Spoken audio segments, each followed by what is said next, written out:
नमस्कार, जय श्री कृष्ण। स्वागत है एक बार फिर से आप सभी का अभिनव आरएस अकेडमी के इस डिजिटल प्लेटफॉर्म पर। जैसा कि आप स्क्रीन देख पा रहे हैं, आज हमारी चर्चा का विषय है RAS prelims exam 2018 paper analysis. साथ ही आरएएस प्रारंभिक परीक्षा की तैयारी कैसे करें। जी हाँ, how to prepare for RAS prelims exam. साथियों, पेपर का एनालिसिस शुरू करें उससे पहले हम लोग चर्चा कर लेते हैं कि प्रारंभिक परीक्षा की तैयारी आखिर सटीक रूप से की कैसे जाए। साथियों, इस बिंदु को लेकर बहुत सी वीडियोस बने हैं, बहुत से विद्वान अपने अपने तर्क रखते हैं, पर मेरा तर्क थोड़ा सा अलग और हटके है। कुछ तथाकथित विद्वान कहते हैं कि पिछली प्रारंभिक परीक्षा में जो कट ऑफ मार्क्स है वो 70 है, 80 है, 75 है, 78 है, तो आपको ज़्यादा टेंशन लेने की ज़रूरत नहीं। ये वो जो भी बातें बताते रहते हैं।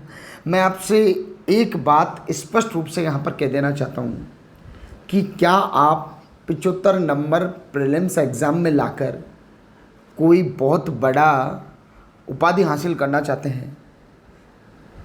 उद्देश्य क्या है आपका आखिर? साथियों, आप क्यों 75-80 का सपना देखते हो?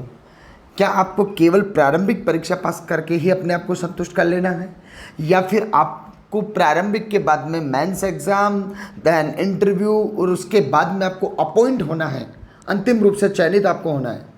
साथियों, आप लोग ये छोटा लक्ष्य ना बनाएं। आप इस बात को मन से निकाल दें कि मुझे केवल प्रारंभिक परीक्षा पास करने के लिए इतने नंबर लाने हैं। बिल्कुल गलत करते हैं आप लोगों की ये जो योजना है, मैं इसका बिल्कुल खंडन करता हूँ। आप लोग मुख्य परीक्षा तक के पाठ्यक्रम को साथ में लेकर चलिएगा और विस्तृत और सारगर्भित तैयारी को आप लोग अंजाम दीजिए साथियों, क्योंकि सबसे बड़ी असफलता यही व्यक्ति की छिपी रहती है कि वो केवल 75 और 80 नंबर के कट ऑफ तक जाने के लिए तैयारी करता है और उस कंडीशन में वो प्रारंभिक परीक्षा भी पास नहीं कर पाता है। और ले देकर अगर वो 4 टॉपिक रट के और प्रारंभिक परीक्षा भी पास कर लेता है तो फिर मेंस और इंटरव्यू का सपना उसकी ज़िंदगी में सपना ही बना रह जाता है। तो साथियों, आप केवल एक इंडिविजुअल पार्ट को तैयार करके, क्योंकि प्रारंभिक परीक्षा एक्चुअल में बिल्कुल सही बात है, केवल प्रारंभिक परीक्षा पास कर लेना बहुत बड़ी बात नहीं है। जी हाँ, बहुत छोटी बात है। आपका अगर किसी पार्ट का आपकी तैयारी नहीं है तो भी इंडिविजुअल 1 2 3 4 पार्ट को तैयार करके आसानी से आप प्रारंभिक परीक्षा पास कर सकते हैं। परंतु उससे हासिल क्या होने वाला है? केवल प्रारंभिक परीक्षा नहीं साथियों, आपका लक्ष्य मेंस में लिखना और आपका उद्देश्य इंटरव्यू में बैठना भी है। और बैठना ही नहीं, आपका अंतिम उद्देश्य आरएएस की परीक्षा में अंतिम रूप से चयनित होना भी है। तो साथियों, पूर्ण रूप से सारगर्भित तैयारी को आप लोग अंजाम दीजिए और इन शॉर्ट ट्रिकों के चक्कर में आप बिल्कुल ना फंसें। विस्तृत तैयारी करें और पूरी सारगर्भित तैयारी को आप लोग अपनाएं। चलिए दूसरी बात को हम लोग शुरू करते हैं। जैसा कि आज हमारा विषय है आरएएस प्रीलिम्स 2018 में पेपर एनालिसिस को हम लोग आज लेकर आए हैं आप लोगों के लिए। साथियों, इस पेपर एनालिसिस में विशेष रूप से आज का जो वीडियो है इसमें मैं बात कर रहा हूँ केवल राजस्थान के इतिहास की। जी हाँ, राजस्थान के इतिहास से आरएएस प्रीलिम्स एग्ज़ाम 2018 में कितने प्रश्न आए, किस किस स्तर के प्रश्न आए, किस लेवल के प्रश्न थे, क्या उनकी विस्तृत व्याख्या थी, इन सब बिंदुओं पर अपन लोग से सीरीज वाइज चर्चा करते चलेंगे। तो आइए शुरू करते हैं हम लोग हमारा आज का ये टॉपिक। साथियों, कॉपी पेन अपने पास में रखिएगा और जो भी मोस्ट बातें हैं उनको आप लोग नोट करते चलिएगा। साथियों, अगर मैं बात करूं आरएएस प्रीलिम्स 2018 की, तो यहाँ पर पेपर का एनालिसिस करने के बाद में पता लगता है कि राजस्थान के इतिहास से कुल 7 प्रश्न पूछे गए थे। कुल 7 प्रश्न राजस्थान के हिस्ट्री से प्रश्न थे और उन 7 प्रश्नों को देखो, एग्ज़ाम की अगर मैं बात करूं तो यहाँ पर अपन 3 प्रकार के प्रश्न, मुख्य रूप से अगर मैं प्रश्नों को विभाजित करूं ब्लूप्रिंट पेपर्स के आधार पर, तो वहाँ पर 3 प्रकार के प्रश्न हमारे सामने निकल कर आते हैं। एक ऐसे प्रश्न होते हैं जो बिल्कुल सरल लेवल के प्रश्न होते हैं, एक सामान्य स्तर के प्रश्न होते हैं, एक कठिनतम स्तर के प्रश्न होते हैं। तो साथियों, यहाँ पर जो प्रश्न थे वो 2 प्रश्न हिस्ट्री के बिल्कुल सरल थे, ईजी गोइंग क्वेश्चन थे, परंतु 2 प्रश्न सामान्य बालकों की बुद्धि लब्धि को ध्यान में रख के बनाए गए और 3 प्रश्न कठिनतम स्तर को ध्यान में रखते हुए यहाँ पर आप लोगों के सिलेबस में डाले गए, पेपर में डाले गए। तो आइए साथियों शुरू करते हैं हम लोग इन 7 प्रश्न में क्या क्या पूछा गया, क्या इनके आंसर होंगे, सारी उनकी गहनतम व्याख्या के साथ हम लोग चर्चा शुरू करते हैं। साथियों पहला प्रश्न आप लोगों की स्क्रीन पर है, जो कि 2018 के प्रीलिम्स एग्जाम में राजस्थान के इतिहास के पाठ से पूछा गया। वो आपकी स्क्रीन पर ये रहा। जी हाँ, निम्न में से किस स्थल से शासक मेनेंद्र के 16 सिक्के प्राप्त हुए? मतलब आपसे उस जगह का नाम पूछ रहा है, उस सभ्यता स्थल का नाम पूछ रहा है जहाँ से मेनेंद्र के 16 सिक्के प्राप्त हुए थे। साथियों आप लोग जवाब भी देते चले कमेंट बॉक्स में, क्योंकि अपन सारा एनालिसिस पढ़ेंगे। लंबा पाठ्यक्रम, लंबा वीडियो चलने वाला है, अंतिम कड़ी तक आप लोग देखिए और बने रहिए। पूरा विस्तृत इसका अध्ययन अपन लोग देखते हैं। देखो अगर मैं इस प्रश्न की बात करूँ सबसे पहले, तो साथियों ये प्रश्न को मैं तीनों स्तरों में से सामान्य स्तर का बनाकर रखता हूँ। ठीक है, इसको मैं बिल्कुल सरल भी नहीं कहूँगा और मैं इसको कठिन भी नहीं कहूँगा। तो सामान्य स्तर का ये प्रश्न है, जिसने थोड़ी बहुत पढ़ाई की है वो आराम से इन प्रश्नों को हल कर सकता है, इस प्रश्न को इंडिविजुअल रूप से। तो यहाँ पर बात आती है कि शासक के बारे में पूछ रहा है वो मेनेंद्र के बारे में। जैसा कि आप सभी को पता है इस प्रश्न का जवाब, इसका जो राइट आंसर होगा, फटाफट कमेंट करो आप लोग। Very good. यहाँ पर जो राइट आंसर होगा वो होगा बैराट सभ्यता। जी हाँ, बैराट सभ्यता से हमें शासक मेनेंद्र, ये मेनेंद्र जो था ये यूनानी शासक था, आपको पता होगा। मेनेंद्र शासक के 16 सिक्के हमें प्राप्त हुए थे बैराट की सभ्यता के। जी हाँ साथियों, अब मैं बात करूँ अगर इस बैराट सभ्यता को लेकर, तो आइए सबसे पहले तो मैं बात कर लेता हूँ मेनेंद्र के बारे में ही। ये मेनेंद्र के जो 16 सिक्के प्राप्त हुए थे आखिर वो कैसे दिखते थे, देखिए हमारी अगली स्लाइड में कुछ इस प्रकार के देख रहे हैं आप लोग स्क्रीन पर। कुछ इस प्रकार के ये मेनेंद्र के सिक्के हमें प्राप्त हुए थे, जिन पर कुछ लिखा हुआ भी है, परंतु आज तक की अपठित है, पढ़ा नहीं जा सका है इस बात को। तो साथियों अगर मैं आपके मेनेंद्र के बारे में चर्चा करूं, उससे पहले मैं इस बात को पूरा स्पष्ट कर देना चाहता हूं। पिछले जो हमारा एक वीडियो था उसमें भी कहीं ना कहीं इसका जिक्र आया था और वहाँ पर काफ़ी बालकों के कमेंट्स आए थे कि सर ये क्या सिक्कों की क्या सिस्टम है, इनका एक बार पूरा स्पष्ट करें। तो आज मैं इस वीडियो में सिक्कों के पूरी रामायण को आपके सामने रख देता हूँ, ध्यान से समझना आप लोग। साथियों सबसे पहले मैं बात करूँ बैराट सभ्यता की। ये बैराट जो स्थान है, ये बैराट वही जगह है जिसका प्राचीन नाम हुआ करता था विराट नगर। जी हाँ, जो विराट नगर था उसे ही हम लोग वर्तमान में बैराट के नाम से जानते हैं। और साथियों विराट नगर वही विराट नगर था जो जनपद युग के समय में मत्स्य जनपद की राजधानी हुआ करता था। ये वही विराट नगर था जो महाभारत काल में जो पांडव पुत्रों के द्वारा जो अज्ञातवास बिताया गया था, वो अज्ञातवास इसी विराट नगर में बिताया गया था। ये वही विराट नगर है जिसका नाम वहाँ के शासक विराट के नाम पर प्रचलित हुआ। तो साथियों इस बैराट या विराट की मैं बात करूँ तो सबसे पहले बात आती है साथियों, यहाँ पर हम लोग सिक्कों की बात को चर्चा में रख रहे हैं। यहाँ से क्या हुआ साथियों, हमें एक मृदभांड प्राप्त हुआ था। मृदभांड तो आप लोग जानते होंगे भली भांति। मृदा का मतलब होता है मिट्टी, मृद यानी मृदा और मृदा मतलब मिट्टी। तो मिट्टी से बना हुआ भांड का मतलब है पात्र या बर्तन। एक बर्तन हमें प्राप्त हुआ मिट्टी से बना हुआ। इस बर्तन को जब पुरातत्ववेताओं ने देखा तो इस बर्तन के अंदर क्या था, एक पोटली रखी हुई थी। पोटली जानते होंगे, कपड़े की बनी हुई, बंद कर रखी हुई पोटली। इस पोटली को साथियों अगर मैं बात करूं तो ये पोटली जो थी वो थी कपड़े से निर्मित। ध्यान देना एक एक बात को, कहाँ से निर्मित थी, कपड़े से निर्मित। और ये जो कपड़ा था ये था सूती कपड़ा। ये जो कपड़ा था ये था हाथ से बुना हुआ। कहीं से बुना हुआ था, हाथ से बुना हुआ। ये जो कपड़ा था ये था सफ़ेद रंग का।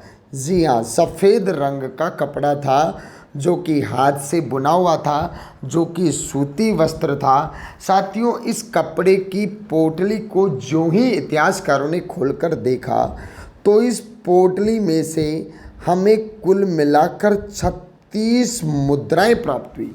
कितनी मुद्राएं प्राप्त हुई थी साथियों, 36 मुद्राएं हमें यहाँ से प्राप्त हुई। अब हमारा जो चर्चा का विषय है वो यहीं से शुरू होता है, इन 36 मुद्राओं से। समझ में आई बात आप लोगों को?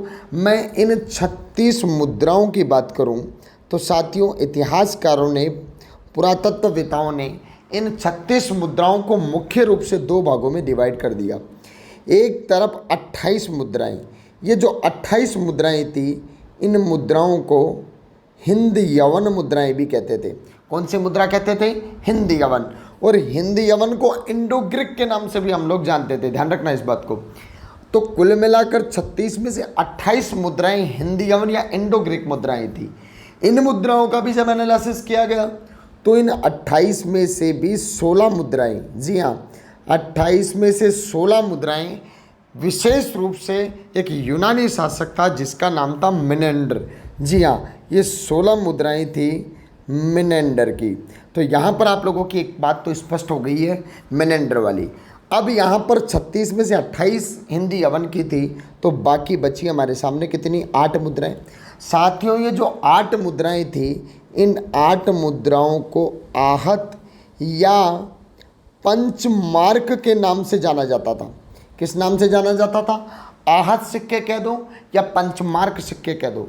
क्यों कहा गया इनको पंचमार्क सिक्के? ध्यान से समझना साथियों। पंच का मतलब होता है 5 और मार्क का मतलब होता है मैं क्या दूं, मार्क का मतलब चिन्ह या आकार या आकृति। तो कुल मिलाकर इन पर 5 आकार या 5 आकृतियां बनी हुई थी, इस कारण इनका नाम रखा गया था पंचमार्क। अच्छा, नाम किसने रखा? तो नाम का ध्यान रखना, नाम इनका रखा था जेम्स प्रिंसेप ने। जी हाँ, इनका नामकरण किया था जेम्स प्रिंसेप ने। जेम्स प्रिंसेप ने पूछ लिया जाता है कब किया था, तो ध्यान रखना 1835 में। 1835 में जेम्स प्रिंसेप ने इन सिक्कों को बनावट के आधार पर पंचमार्क नाम दिया था। अब पंचमार्क का काफ़ी बार नाम भी पूछ लिया जाता है, ध्यान देना मेरी बात को। पंचमार्क की अगर मैं बात करूं तो यहाँ पर 5 मार्क बने हुए थे, जिनमें एक था हाथी, एक था पेड़, एक थी मछली, एक था अर्धचंद्र और एक था वृषभ। वृषभ जानते होंगे, सांड जिसको अपन कहते हैं।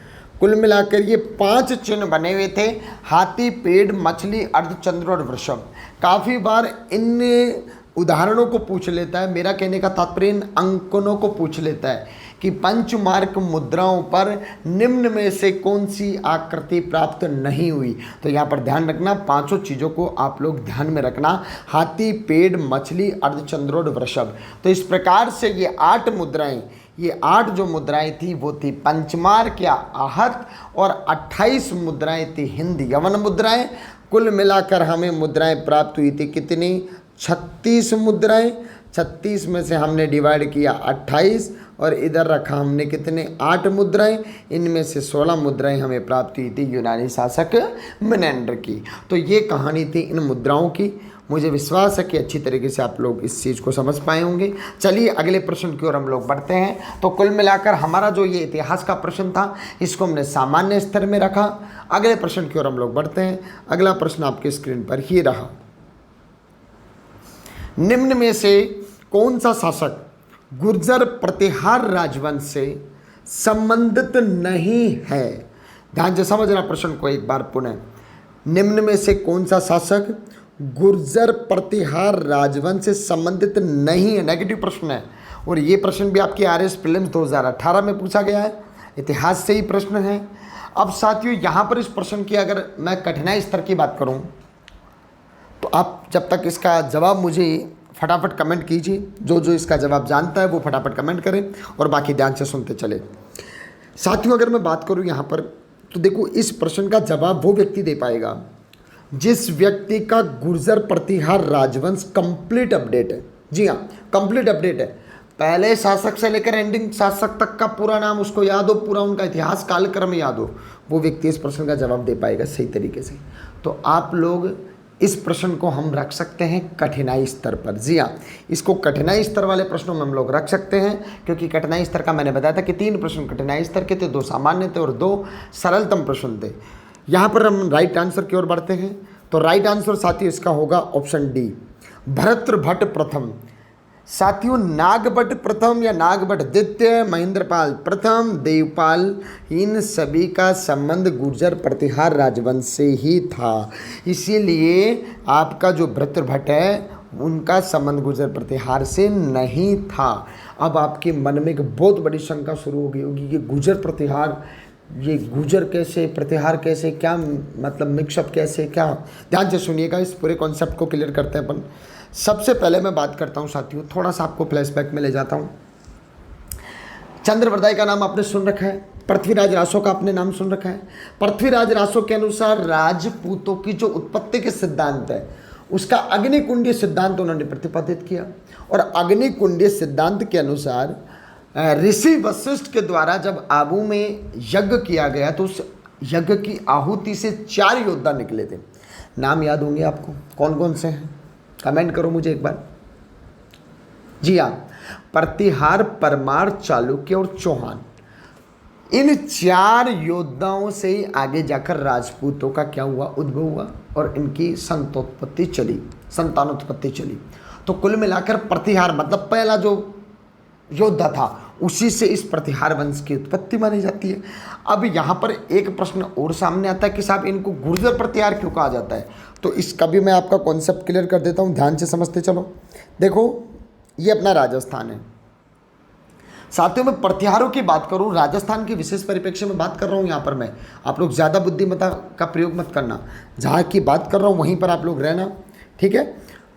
राजस्थान के विशेष परिप्रेक्ष्य में मैं बात करूं प्रतिहारों की, तो देखो प्रतिहारों का एक शाखा तो अपने मारवाड़ क्षेत्र में स्थापित हुई थी, मंडोर क्षेत्र के लगभग, और एक शाखा इनकी स्थापित हुई थी जिसको अपन लोग जालोर के नाम से जानते हैं। साथियों जिसको वर्तमान में जालोर जानते हैं उसको पहले जालोर के नाम से नहीं जाना जाता था। उस सारे के सारे आबू का नीचे वाला क्षेत्र, आबू का थोड़ा ऊपर वाला क्षेत्र और जालोर का पूरा क्षेत्र, इसको हम लोग जानते थे गुर्जरात्रा के नाम से। ये जो क्षेत्र है इस क्षेत्र को हम जानते थे गुर्जरात्रा। जी हाँ, इसको गुर्जरात्रा कहते थे, ध्यान से समझना। इस क्षेत्र को गुर्जरात्रा कहते थे और इसी क्षेत्र पर नागभट्ट द्वितीय द्वारा, किसके द्वारा बात कर रहा हूँ, नागभट्ट द्वितीय द्वारा 730 ईस्वी के लगभग, नागभट्ट प्रथम के द्वारा 730 ईस्वी के लगभग यहाँ पर प्रतिहार वंश की स्थापना की थी। गुर्जरात्रा क्षेत्र पर स्थापित होने के कारण ये शाखा कहलाई थी गुर्जर प्रतिहार। क्या कहलाई थी? गुर्जर प्रतिहार। समझ में आई बात आप लोगों को? तो मतलब राजस्थान की बात करूं तो ये राजस्थान के दक्षिण पश्चिम में ये राजवंश उदित हुआ था और बहुत ही प्रभावशाली राजवंश था प्रारंभिक दौर में। साथियों अगर मैं बात करूं आपके इसी राजवंश की तो इसमें बड़े बड़े प्रतापशाली जो शासक उत्पन्न हुए और इस वंश का आगे जाकर उन्होंने चरमोत्कर्ष तक पहुंचाने का कार्य किया। अच्छा, गुर्जर प्रतिहार राजवंशों की बात करूं तो ये राजवंश अपनी जो उत्पत्ति है वो उत्पत्ति मानता है भगवान राम का जो भाई थे लक्ष्मण जी। जी हाँ, इनकी उत्पत्ति लक्ष्मण जी से मानी जाती है, लक्ष्मण की संतानों से ये उत्पन्न माने जाते हैं।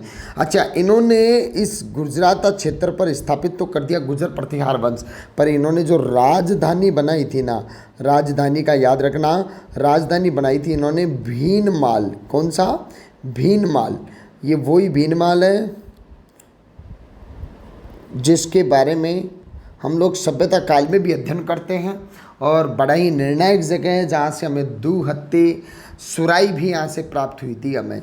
ठीक है, चलो शुरू करते हैं, हम लोग आगे की चर्चा को बढ़ाते हैं। तो इस प्रश्न को हमने रखा कठिनाई स्तर के प्रश्न में और प्रारंभिक परीक्षा में आपको ये प्रश्न पूछा गया और इसका जवाब आप तभी दे पाएंगे जब आपको पूरा का पूरा पाठ्यक्रम गुर्जर प्रतिहारों का याद है। चलिए आगे शुरू करते हैं तीसरे प्रश्न की ओर। नेक्स्ट प्रश्न आपकी स्क्रीन पर ये रहा। राजस्थान के पूर्व मध्यकालीन राज्यों में नैमित्तिक पदनाम का प्रयोग किया जाता था। बहुत ही अच्छा प्रश्न है।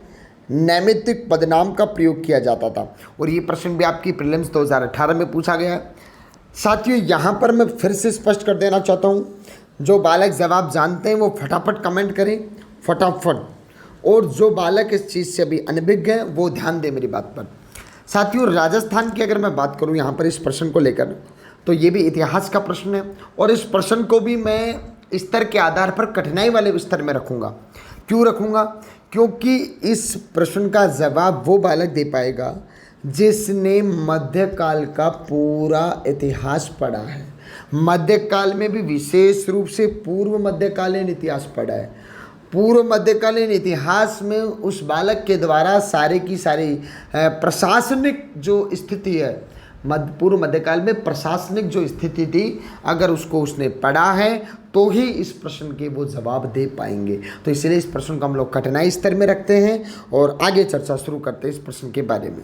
तो साथियों, नैमित्तिक जो शब्द हैं वो प्रयोग किया जाता था राजकीय कवि के लिए या लोक स्वास्थ्य विभाग के प्रमुख के लिए, राजकीय ज्योतिष के लिए या फिर मुख्य न्यायिक अधिकारी के लिए।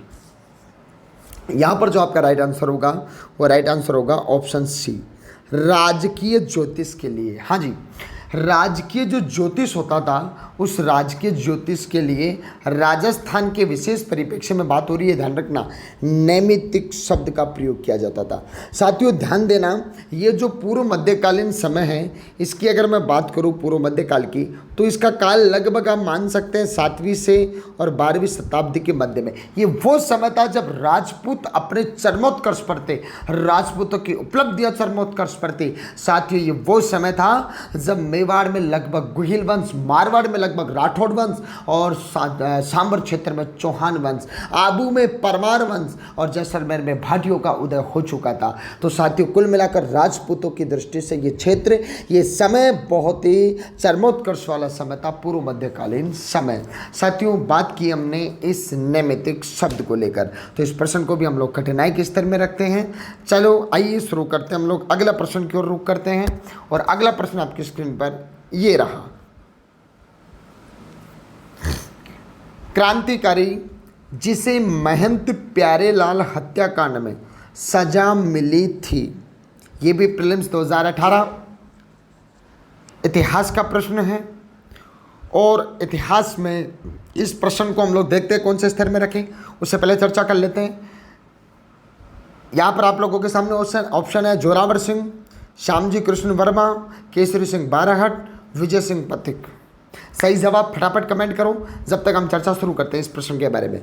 अब साथियों, इस प्रश्न के जवाब की अगर मैं बात करूं तो जो बालक तैयारी कर रहे हैं आरएएस की, उन बालकों को विधिवत पता है कि इस प्रश्न का जवाब देने के लिए आपको संपूर्ण क्रांतिकारियों की पृष्ठभूमि का पता होना चाहिए, जिनका संबंध विशेष रूप से राजपूताना की पृष्ठभूमि से रहा हो, राजपूताना की जो विशेष विभूति आती उनके बारे में आपको पूरा पता होना चाहिए।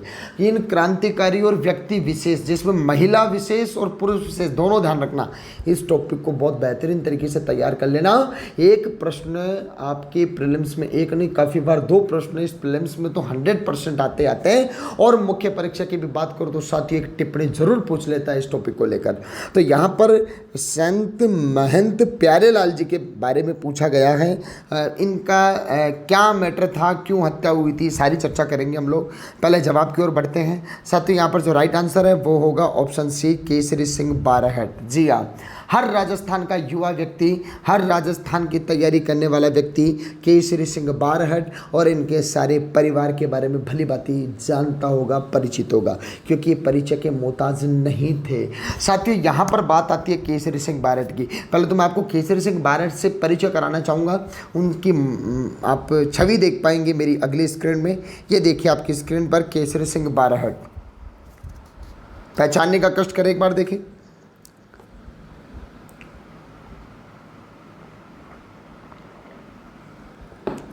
साथियों, यहाँ पर 2 राइट से छोड़ दीजिए, 2 लेफ्ट से छोड़ दीजिए।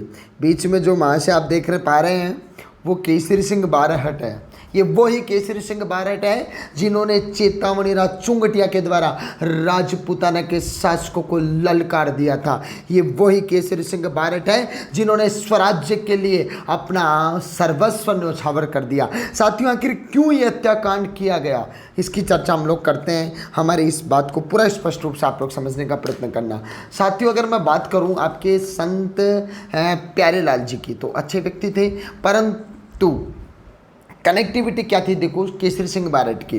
केसरी सिंह अगर मैं बात करूं केसरी सिंह बारहट की, तो साथियों हुआ क्या एक्चुअल लेवल पर उस समय तत्काल परिस्थितियां ऐसी बन चुकी थी कि जो क्रांतिकारी भावना से ओतप्रोत लोग थे उनमें स्वराज्य की बहुत बड़ी भूख पैदा हो चुकी थी।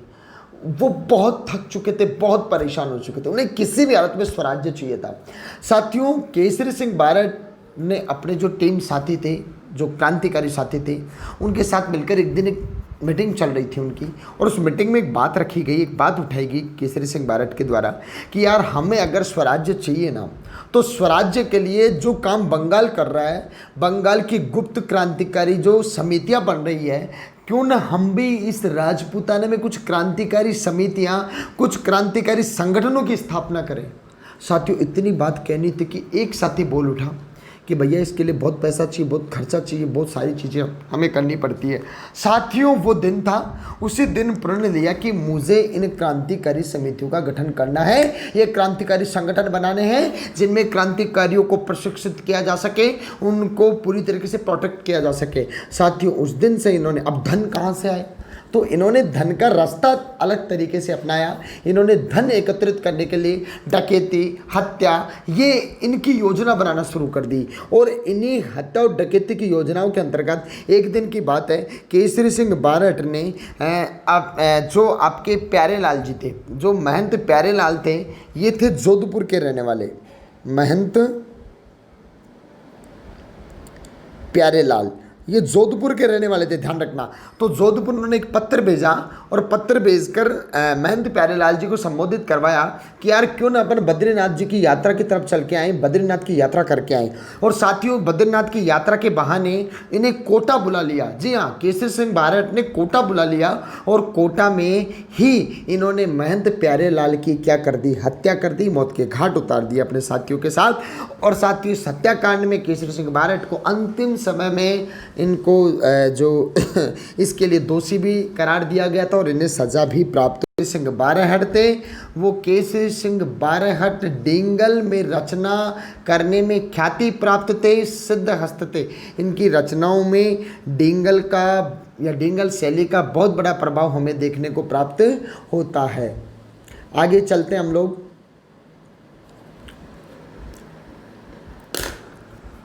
चलिए, तो इस प्रश्न की अगर मैं बात करूं तो इस प्रश्न को भी हम लोग कठिनाई के स्तर में रखते हैं और ये प्रश्न भी हमारा कठिनाई स्तर का रहा। चलिए अगले प्रश्न की ओर रुख करते हैं। अगला प्रश्न आपकी स्क्रीन पर, निम्न में से किसने राजपूताना की देसी रियासतों के साथ 1817-18 की अधीनस्थ संधि की बातचीत की थी? बहुत अच्छा प्रश्न है। यहां पर साइक संधियों को लेकर ये प्रश्न है, ये भी अपना इतिहास का प्रश्न है, प्रीलिम्स 2018 का प्रश्न है। साथियों यहाँ पर मैं बात करूँ, पहले तो जवाब दीजिए आप लोग, फटाफट कमेंट कीजिए। ऑप्शन है आप लोगों के David Ochterlony, Charles Metcalfe, Arthur Wellesley और John George. Right answer comment कीजिए फटाफट। साथियों इस प्रश्न को हम लोग अगर बात करें तो सामान्य प्रश्न है, इतना मैं सरल भी नहीं कह पाऊंगा इस प्रश्न को, परंतु सामान्य स्तर का प्रश्न है। जो बालक तैयारी कर रहे हैं वो आराम से इस प्रश्न का जवाब दे देगा। इस प्रश्न को लेकर मैं चर्चा करूं तो आपको मैं थोड़ा सा पीछे ले जाना चाहूँगा। स्थिति ऐसी बनी कि राजपूताना पर ब्रिटिश ईस्ट इंडिया कंपनी की महत्वाकांक्षाएं बढ़ती जा रही थी। अब उन्हें एक ऐसे व्यक्ति की ज़रूरत थी जो राजपूताना के जो शासक थे उनको कन्विंस कर सके, उनको अपनी प्रभु सत्ता या प्रभुता स्वीकार करने के लिए मना सके। और साथियों इसके लिए जो व्यक्ति चुना गया वो व्यक्ति था चार्ल्स मैटकॉफ। जी हाँ, चार्ल्स मैटकॉफ को राजपूताना में अधीनस्थ संधियां करने के लिए उत्तरदायी माना जाता है। कुल मिलाकर इन्हीं के माध्यम से ये साइक संधियां की गई थी। साथियों यहाँ पर मैं आप लोगों से एक बात स्पष्ट कर देना चाहता हूँ, यहाँ पर राइट आंसर तो अपना चार्ल्स मैटकॉफ हो ही गया। अगर मैं इन चार्ल्स मैटकॉफ की बात करूँ तो चार्ल्स मैटकॉफ के समय इनके द्वारा एक सबसे बेहतरीन कार्य किया गया था जिनके लिए इनको जाना जाता है। मैं बात किसकी कर रहा हूँ, आपके चार्ल्स मैटकॉफ। साथियों चार्ल्स मैडकोप को विशेष रूप से पत्राचार या समाचार पत्रों का मुक्तिदाता कहा जाता है इनको। जी हाँ, समाचार पत्रों का मुक्तिदाता। अब फिर बात आती है कि मुक्तिदाता क्यों कहते हैं। तो साथियों उस समय तत्कालीन समय में प्रेस पर इतने सारे प्रतिबंध थे कि इन पर ऐसा लगता नहीं था कि कोई व्यक्ति स्वतंत्र होकर कुछ बात लिख सकता है। अगर किसी भी व्यक्ति ने अगर किसी सच्चाई की बात को उठाना चाहा तो उसको दबा दिया जाता था, उसके समाचार पत्र को बंद कर दिया जाता था।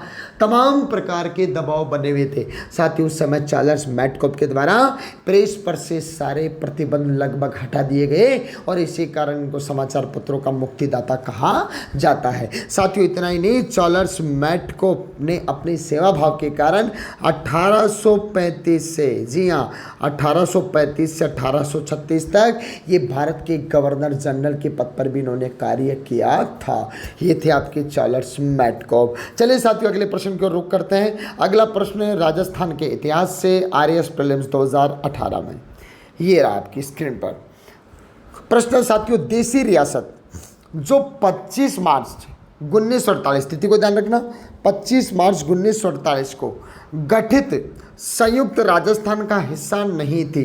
सॉरी, यहाँ पर संयुक्त राजस्थान नहीं आएगा, ये मिसप्रिंट हो गया थोड़ा सा, इसको आप लोग पढ़ें राजस्थान संघ। जी हाँ, तो मेरा प्रश्न दोबारा मैं एक बार रिपीट कर देता हूँ। देशी रियासत जो 25 मार्च 1948 को गठित राजस्थान संघ का हिस्सा नहीं थी। और आपके ऑप्शन ये रहे बूंदी, प्रतापगढ़, उदयपुर या शाहपुरा। फटाफट इस प्रश्न को मैं बिल्कुल सरलतम श्रेणी में रखता हूँ, बिल्कुल इजी प्रश्न है। एकीकरण जिन्होंने ऊपर ऊपर से भी पढ़ रखा हो वो जवाब दे देगा इसका। बहुत ही सरल प्रश्न है, फटाफट कमेंट चाहिए आपके।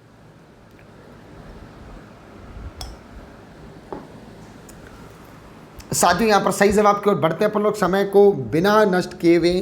तो राइट आंसर यहाँ पर होगा आपका उदयपुर। जी हाँ, बात करें उदयपुर क्यों, क्योंकि उदयपुर का जो गठन हुआ था, उदयपुर को जो मिलाया गया था वो मिलाया गया था संयुक्त राजस्थान में। जबकि राजस्थान संघ की अगर मैं बात करूं जिसका गठन 25 मार्च 1948 में किया गया, उस राजस्थान संघ में राजपूताना की 9 बड़ी रियासतों को जोड़ा गया था। जी हाँ, 9 बड़ी रियासतों को जोड़ा गया था, जिनमें से ही बूंदी, प्रतापगढ़ और शाहपुरा भी थी।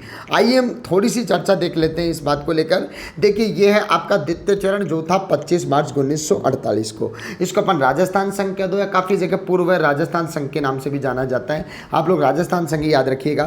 देखो यहाँ पर जो 9 रियासतें थी वो 9 रियासतें आप ज़रूर याद रखना, क्योंकि एग्जाम्स में पूछ ली जाती है। साथियों अगर मैं बात करूं, चर्चा करूं आपकी, तो देखिए सबसे पहले जो नाम आता आप लोगों का वो आ गया आपका झालावाड़, कोटा आ गया, बूंदी आ गया, शाहपुरा आ गया, प्रतापगढ़ आ गया, डूंगरपुर आ गया, बांसवाड़ा आ गया और इधर आपका टोंक आ गया और किशनगढ़ आ गया। ये 9 रियासतें हो गई आपकी, और इन 9 रियासतों को जोड़ा गया था आपके द्वितीय चरण के अंतर्गत। आप लोग याद रखिएगा, इधर हाड़ौती के आपके 3 हैं, इधर दक्षिणी राजस्थान के भी 3 हैं और ये 2 बीच के हैं। ध्यान रखना, इस तरीके से आप लोग इनको याद कर लीजिएगा। तो ये 9 आपकी रियासतें थी, तो 9 रियासतों में यहाँ पर उदयपुर नहीं था। चलिए अगले प्रश्न की ओर हम लोग बढ़ते हैं, रुक करते हैं। अगला प्रश्न आपकी स्क्रीन पर ये रहा। साथियों आरएएस प्रीलिम्स 2018 में इतिहास का अगला प्रश्न, त्याग भूमि के संपादक कौन थे। त्याग भूमि जो प्रचलित चर्चित समाचार पत्र था उसके संपादक के बारे में यहाँ पर पूछा जा रहा है। और इस प्रश्न को भी मैं सरलतम प्रश्न की श्रेणी में रखूँगा, बहुत इजी प्रश्न है, इजी प्रश्न था। आप लोगों के जवाब फटाफट कमेंट बॉक्स में आ जाने चाहिए। ऑप्शन आपके हरिभा उपाध्याय, जयनारायण व्यास, ऋषि दत्त मेहता, देवीलाल त्रिपाठी। जितने भी समाचार पत्र हैं उन समाचार पत्रों के प्रकाशक जो थे, उनके संपादक जो प्रधान थे, उनके सारे नाम आप लोग याद करके रखना, क्योंकि समाचार पत्र और पत्र पत्रिकाओं से प्रश्न जरूर पूछा जाता है। साथियों यहाँ पर जो आपका राइट आंसर होगा वो राइट आंसर होगा हरिभाऊ उपाध्याय। जी हाँ, हरिभाऊ उपाध्याय के द्वारा चर्चित समाचार पत्र त्यागभूमि का संपादन का कार्य किया गया था। साथियों, अगर मैं बात करूं आपके त्यागभूमि समाचार पत्र की, तो इसका जो प्रकाशन हुआ था, इसका प्रकाशन हुआ था 1927 में। 1927 में हरिभाऊ उपाध्याय के द्वारा इनका संपादन का कार्य किया गया था। और अगर मैं बात करूं आपके हरिभाऊ उपाध्याय की, हरिभाऊ उपाध्याय गांधीवादी विचारधारा के व्यक्ति थे, गांधी जी से बहुत ज़्यादा प्रभावित थे। और गांधी जी की जो विचारधारा है, उस विचारधारा का प्रचार प्रसार करने के लिए ही, जी हाँ, गांधी जी की विचारधारा का या मतलब अहिंसा का उन्होंने प्रचार प्रसार करने के लिए ही विशेष रूप से ये त्यागभूमि समाचार पत्र उन्होंने संचालित किया था। तो साथियों, ये थी आपके आरएएस प्रारंभिक परीक्षा 2018 में पूछे गए राजस्थान इतिहास के प्रश्न। मैंने बताया कि कुल 7 प्रश्न पूछे गए, 7 प्रश्नों की हमने चर्चा कर ली। इन 7 प्रश्नों में से 3 प्रश्न थोड़े कठिनाई के थे, 2 प्रश्न सामान्य थे और 2 प्रश्न बिल्कुल सरलतम थे। तो इसी प्रकार से 3 स्तरों में डिवाइडेड करते हुए आपके प्रीलिम्स में प्रश्न पूछे जाते हैं। साथियों, जल्द ही मैं आप लोगों के लिए मुख्य परीक्षा के पेपर्स भी इसी प्रकार से व्याख्यात्मक रूप से आप लोगों के सामने रखने वाला हूं, जिसमें आप लोगों को मुख्य परीक्षा के जो पेपर्स हैं उनमें सब्जेक्ट वाइज आप लोगों के सामने मैं डिवाइड करूंगा, पूरी व्याख्यात्मक हल करूंगा, किस प्रकार से आप लोगों को आंसर लिखना है। क्योंकि आप घर बैठे बैठे, मुझे पता है, इस कार्य को बहुत अच्छी तरीके से कर पा रहे होंगे। जो आप लोगों का राइटिंग सेशन था, वो जैसे अभिनव के विद्यार्थियों का राइटिंग सेशन शुरू हो चुका था, परंतु उन लोगों की लॉकडाउन के वजह से जो नए बैचेस थे उनका राइटिंग सेशन कंप्लीट नहीं हो पाया। तो आप लोग घर पर बैठकर राइटिंग सेशन को कंप्लीट करें और हम लोग अगले अपने जो वीडियो होगा उसमें मेंस को लेकर भी कार्य शुरू कर देंगे। पुनः सभी साथियों को बहुत बहुत शुभकामनाएं, बहुत बहुत आप लोगों को बधाई। आप लोग इसी प्रकार से आप लोग लॉकडाउन का पालन करते रहें और अपने देश और अपने समाज को बचाते रहें और घर बैठकर आप लोग पढ़ाई का पूरा आप लोग आनंद उठाते रहिए। चलिए, मुलाकात करेंगे हम लोग अगले वीडियो में। तब तक के लिए नमस्कार, जय श्री कृष्णा, जय हिंद, जय भारत।